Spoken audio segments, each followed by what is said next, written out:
I think people give up way too soon or don't put the work in and expect like some, viral moment or something that's going to just change the world. And it's like, no, being consistent, having really good content.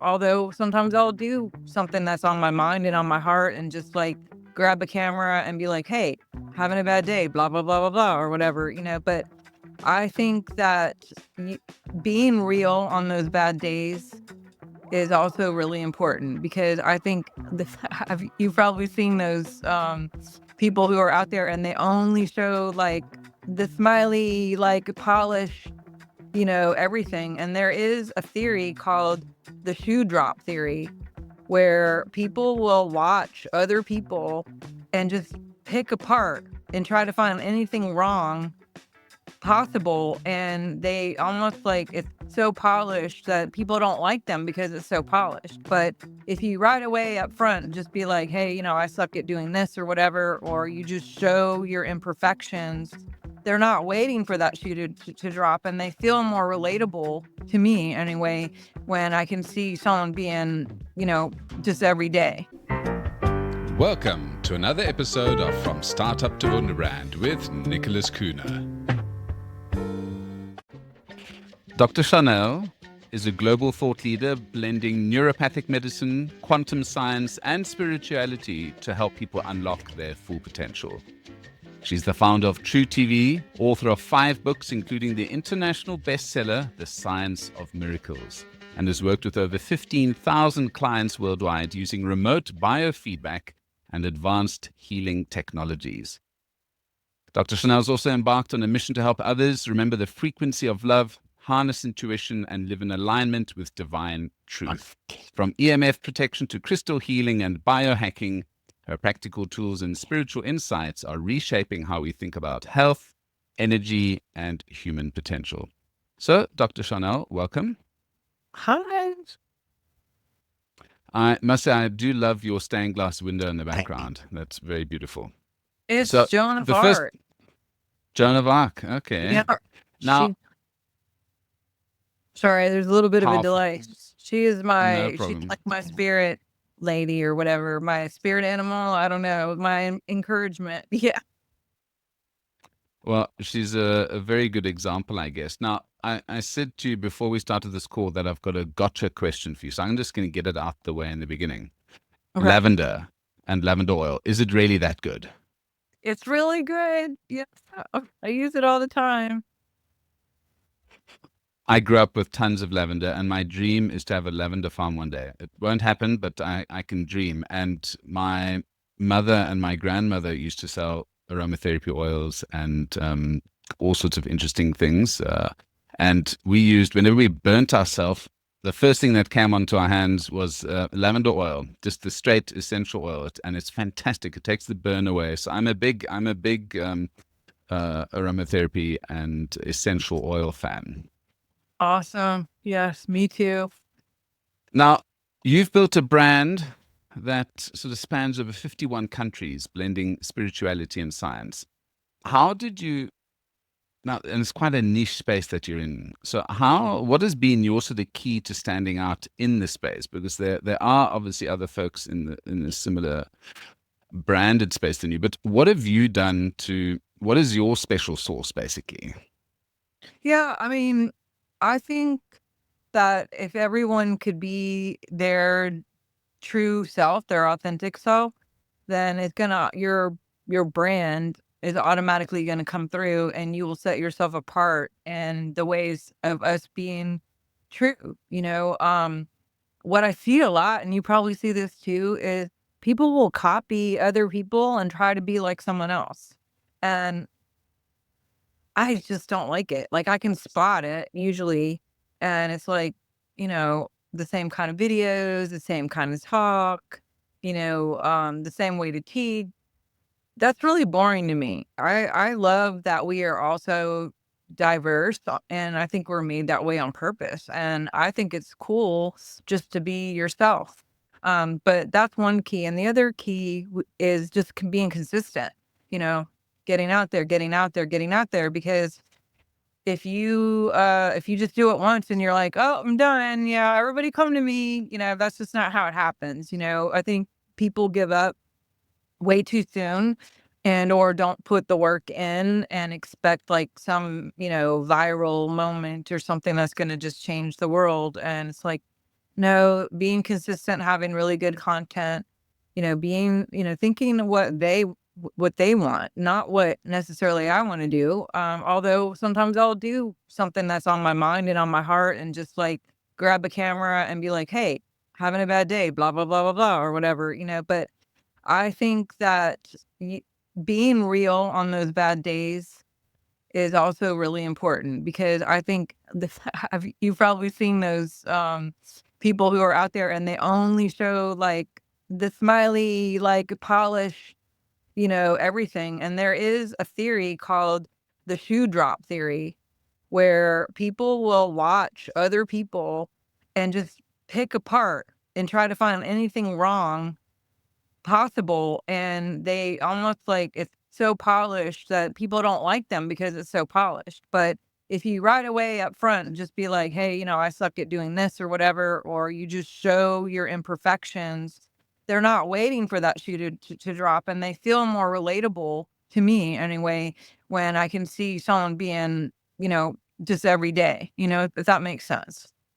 So Yeah, well, consistency. you've Yeah, sorry. It's consistency, being yourself, and not being afraid to screw it up. you've covered three extremely important points when it comes to authenticity, and it's amazing how when you do let the veil slide a little bit, that's what people are interested in. So when we look at, I mean, we all wait for a time where celebs break down. I mean, those are the videos that people watch the most, not when they're in their most glamorous dress, because there are thousands of glamorous dresses. We're looking for the juicy bits. And so if you open yourself up to that, people like that sort of stark reality. And I'm going to take another flyer here because you mentioned such an important thing, which is consistency. And going to imagine that you became an overnight success in about 20 years, right? Exactly.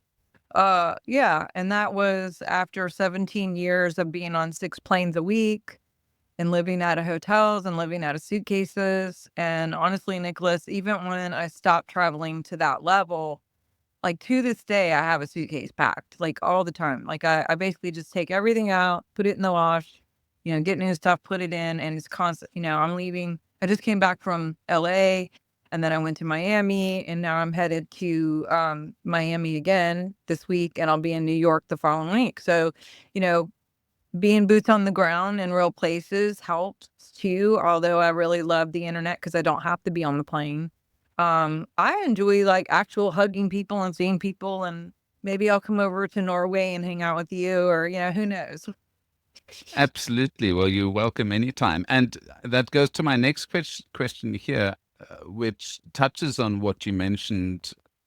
There's the importance of digital, obviously. So it's very easy for us to be sitting poles apart, basically. But that physical interaction is so important. And do you feel that a lot of people think they can just build their brand online with a YouTube channel and a couple of Instagram posts? Is there still a space going forward for us to have these individual interactions or face-to-face time with potential clients and supporters?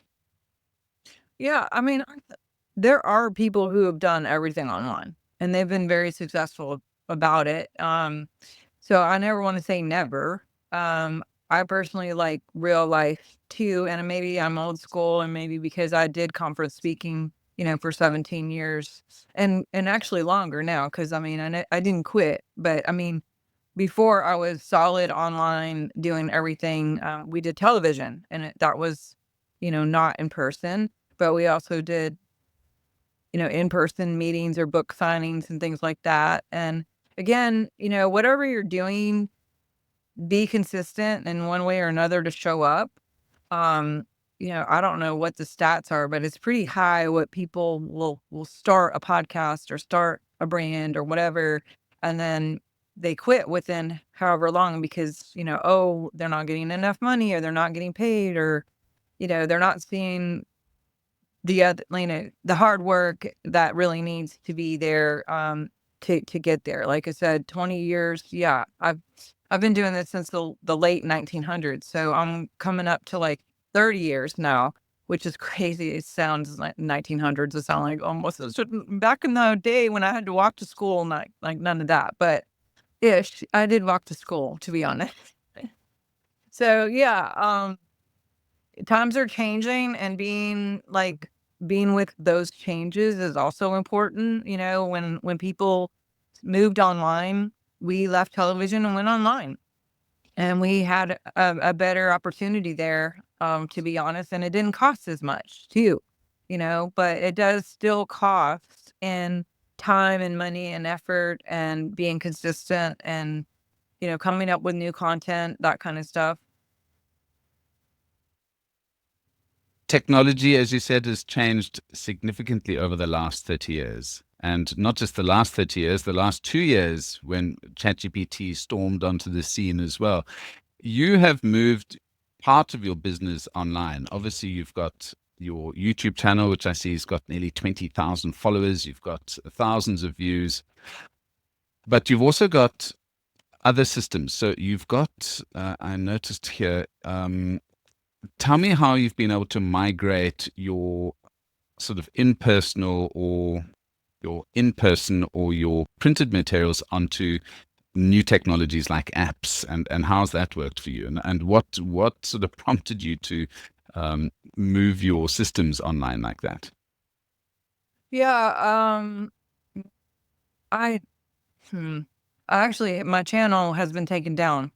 So we had to start over. I had way more followers, and I'm in the rebuilding process. But because of that, I did back things up at this time. So I do have things on like BitChute and Rumble and multiple platforms instead of putting all my eggs in one basket, because you just don't know, when somebody can't get logged in, or they just take something down, or, they're the government and other people do whatever they want. And I lost 20 years of my work, in a blink. So yeah. And even with Facebook, I have a lot of stuff, there. But again, I'm not putting everything there because I've been in Facebook jail. I don't know how many times I've stayed in Facebook jail, whatever Facebook jail is, not being able to post or comment or whatever. And I don't ever want to be at the mercy of like not being able to communicate with people. So I also have a newsletter, so when all else fails, like we can go the homeschool, old school email and get communication out that way. Um, but yeah, that's kinda what I'm doing, is kinda spreading things out. And, it's weird too. Some people who are on Instagram don't like TikTok, and some people on TikTok don't do LinkedIn, and I actually don't do anything on LinkedIn. Um, Maybe I should, but, like, what all do you use? What kinda stuff are you using? So LinkedIn is one of my main platforms because we obviously in the business space, but I'm finding that engagement on LinkedIn isn't fantastic. And obviously, if you are a salesperson and looking directly for B2B customers, that's a place where you can find who you're looking for. But people aren't really engaging. I don't want to, and it's becoming a bit like Facebook, where people say happy birthday and then they show a graduation photo and then they've got cute poses. I honestly want to go somewhere for business and share business related things. So what I've done is I've started a Substack. I'm still getting to grips with it because it's a relatively new platform, and all of these platforms take time, like you said. So uh, I use Substack. I use what else? TikTok's quite nice, but you get zero business from that, from my perspective. Pinterest is probably one of the highest return in terms of engagement and views for the cheapest amount. So that's something I don't know if you use Pinterest, but Pinterest is you need to get straight onto Pinterest. I will guarantee you that you will have tremendous returns, especially for your type of offering, tremendous returns on Pinterest, and it's very cheap. So pennies in the dollar compared to Google and these other platforms. What else do I use? I try all of the channels just because I also teach digital marketing, so I've got to know what's going on. So I look at Reddit is quite good, but you've got to be on there every day, basically. X, I quite like. It still makes it a bit difficult for you to integrate with all of the other social media management tools where you can put everything on there nicely, but it's a very good it's getting better and better. And for my audience, I get quite a lot of engagement. And then my website, my new Kuhne website, is being updated and upgraded, and all the SEO is working nicely. So that's a good platform where all of my guests get a blog and their video goes on there, and I do all my freebies there, and people can click through to your site. So it's very good for sort of link building. So those work nicely for me. I've tried Discord, but Discord is much more sort of tech and community based. So if you want to be on Discord, you've got to, again, be on that every single day, engage a lot. So when it comes to these channels, it really depends where you're going to put your attention. And if you're a smaller business, you can't spread yourself too thin. Rather win on one or two channels and do really well. So I haven't tried Rumble, and occasionally I've got a couple of people that I follow that are not on YouTube that are on Rumble and that, because they also get hoofed out off YouTube every now and then. So it's good, again, splitting yourself or giving your audience a variety of ways to get in touch with you. But the typical channels, and the reason I don't use sort of very random and terribly many new channels is because people don't go there. So Mhm. if you want views, you need to go to where the fish are, and if you've got a very very unique and specific audience, then like you mentioned, the email, the Substacks, and the sort of more personal engagement channels will work better for you.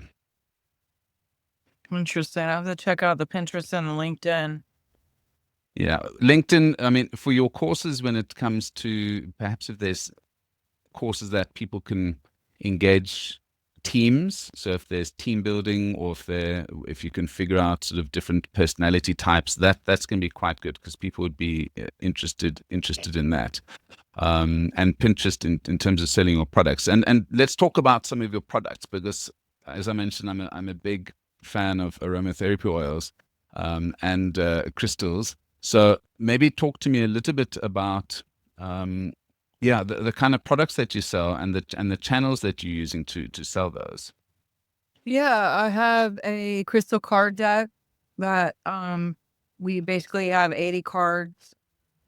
These beautiful crystal that basically on the back, on one side is the image, and then the other side it'll tell you like what the crystal does. It gives you a decree um that matches the frequency of it, and then it also gives you the 4 companion oils that work best with that specific crystal. Um, we did we did a card deck instead of a book because when I was doing research early on, we basically found out that if I give you the crystal in real life, then you'll get stronger, and when we muscle test, but when I took it away, they get weaker. But if I gave you the card with the same image on it, you were just as strong as you were if it was the actual crystal, which I thought was really interesting. It held the memory or the frequency of the actual. But yeah, I mean, these are on my website, drsharnael.com. We have them, really we'll do, just little shorts or teachings on how to use them and different things like that to try to help people know how to use them better and have access. And so yeah, really all the platforms, anything from YouTube to just static graphics with links.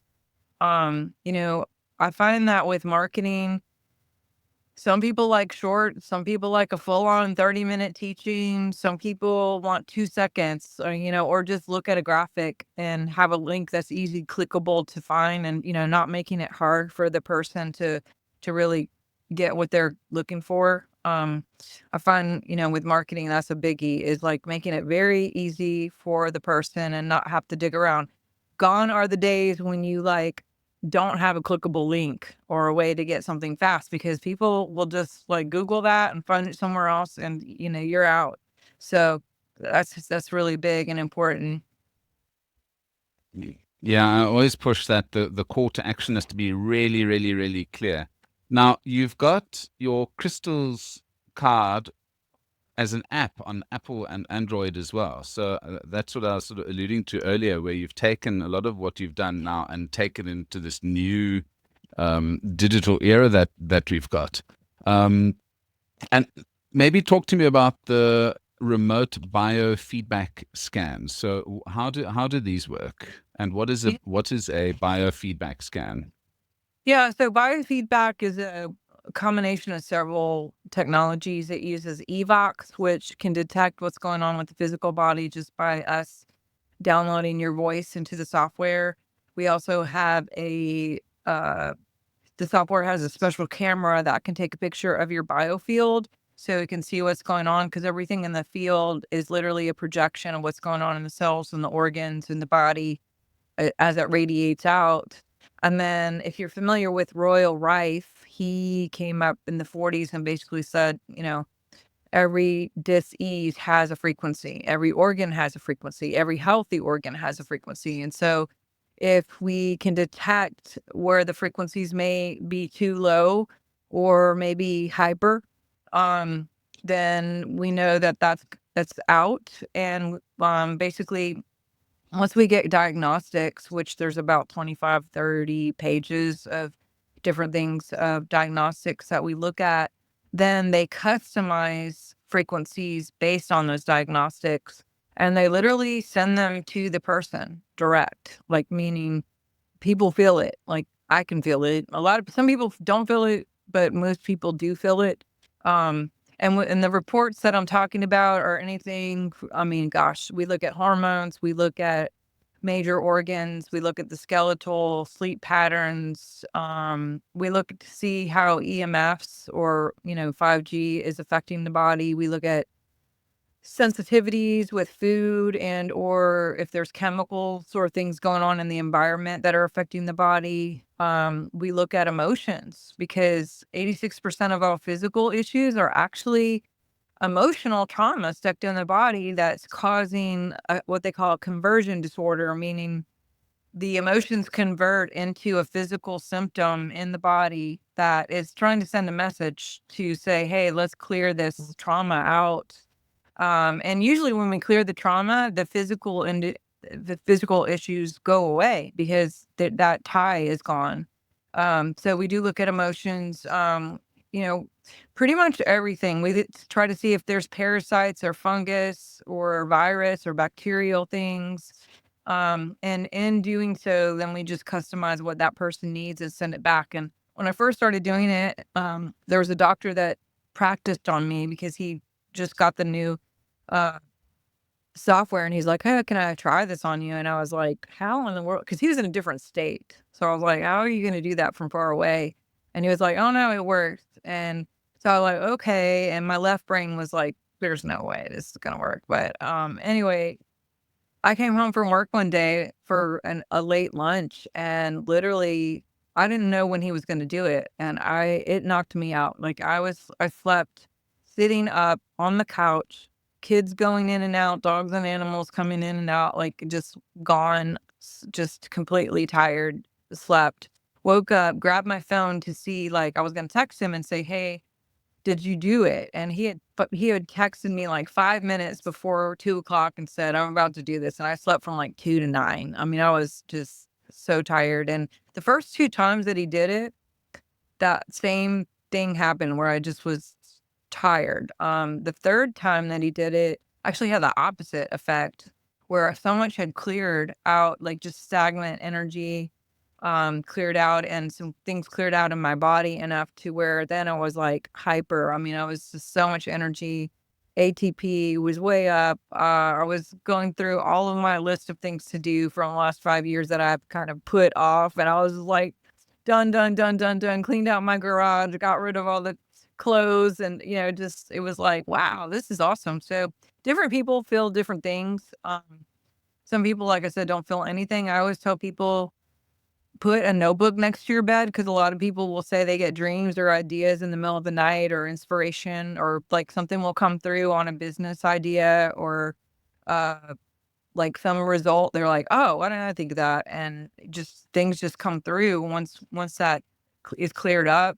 um and yeah, we've even had people who had like abundance come through, because I would say you can't pee in the pool and hope it doesn't get everywhere. What if there's no smoking section, right? So as we clear like emotions and physical and stagnant energy and whatever, then that opens up for new energies to come in and to radiate out. And we are created to make money. I mean, we are money makers, and we're full of ideas. We're creatures that create. And when all those blocks are gone, the creation juices just come out, and it's like, money starts happening. Or maybe someone's owed you money, and all of a sudden the money comes in, because the different blocks are gone. Or the narcissistic girlfriend stops calling, or, all these things that happen that I never predicted would be, a part of a biofeedback scan. But literally that's the results that people get, is like it comes in all shapes and sizes, not just physical health. It really comes in all the avenues of life. Well, I suppose that's where that marvelous saying, "I'm getting good vibes from this person," comes from. So we Yeah. obviously, this is not this is not something new, and I think folks should be a little bit more open. I mean, we're trying to move away just from antibiotics and just from over the shelf medicines. 'Cause I'm sure you've seen, some the tremendous damage that's done for a lot of folks. And sometimes it's all in your head, as you've mentioned, and to clear that blockage could make a huge impact on your life. Now, having said that, lots of wellness brands like yours struggle with with marketing coming across as a bit salesy, because what you're doing, you're balancing two things. You're trying to help somebody, but you also need to make money at the same time. So, how do you balance promoting your services while staying aligned with your spiritual message and values? Yeah, I mean, I that's a really good question. And I'll tell you, I have been approached by different brands for years to promote their stuff.